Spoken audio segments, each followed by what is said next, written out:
रितेश पांडे, जिस तरीके से चौपाल जो है लॉन्च किया जा रहा है, भोजपुरी को बड़ा प्लेटफॉर्म मिल रहा है,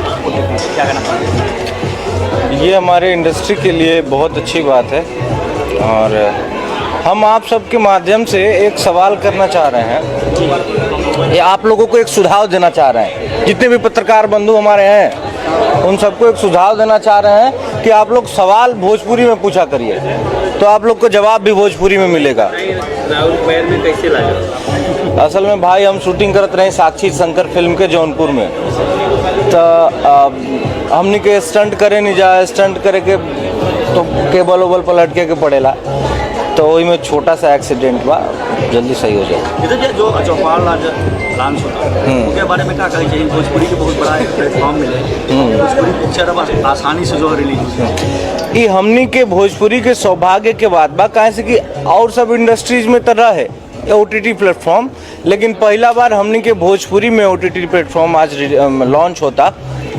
ये बहुत अच्छा बात बा हमनी के भोजपुरी खातिर, काहे से कि देखिए बहुत तेजी से दुनिया और मनोरंजन के माध्यम भी बहुत तेजी से बदल रहा बा, मनोरंजन के संसाधन बदल रहा बा, तो ओमे एगो कदम बा OTT प्लेटफॉर्म जो हमनी के भोजपुरी में ना रहे, अब आज से हो गई। और काहे से कि देखिए अब सारा चीज़ तो फोन में बा, आदमी के बैंक भी जाए के नहीं पड़त, पहले बैंक जाके आदमी बड़ा बड़ा लाइन लगावे, सिनेमा हॉल नहीं के जाए के पड़त, आदमी फ़ोन में ही देख लेता रहे, तो ऊपर एगो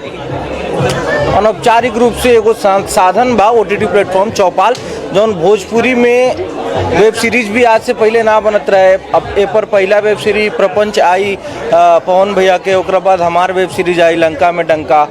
और भी बहुत सारा लाइन से बढ़िया बढ़िया प्रोजेक्ट है चौपाल पर हुआ सबके देखे के मिली। तो ये चौपाल के अविलंब रउआ सब प्ले स्टोर से डाउनलोड करी जा और भोजपुरी के भरपूर आनंद ली जा। लंका में डंका और अयोध्या में भी लाइन में आजकल डंका बजता है, और लंका में डंका हमनी के शूटे कैले बनी जा, अयोध्या में पूरा शूटिंग अयोध्या में भइल बा। तो जौना हिसाब से भगवान श्री राम के नगरी में, उतना पवित्र नगरी में हमने के शूटिंग कैले बनी जा। एक एक चीज़ अयोध्या के रुआ सबके देखे के मिली लंका में डंका में, और हर लोकेशन यूज़ भइल बा, बहुत अच्छा स्क्रिप्ट और स्टोरी बा, तो रुआ सबके देख के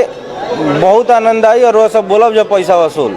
भैया क्या अंतिम सवाल करना चाहिए कि जौन पिक्चर भोजपुरी में काफ़ी बनल बा, लेकिन अगर के रिलीज करे में ज़्यादा पैसा खर्च होता, OTT पे जो आसानी से रिलीज होता है। OTT एगो बहुत बड़ा उदाहरण बा, एगो बहुत बड़ा कहानी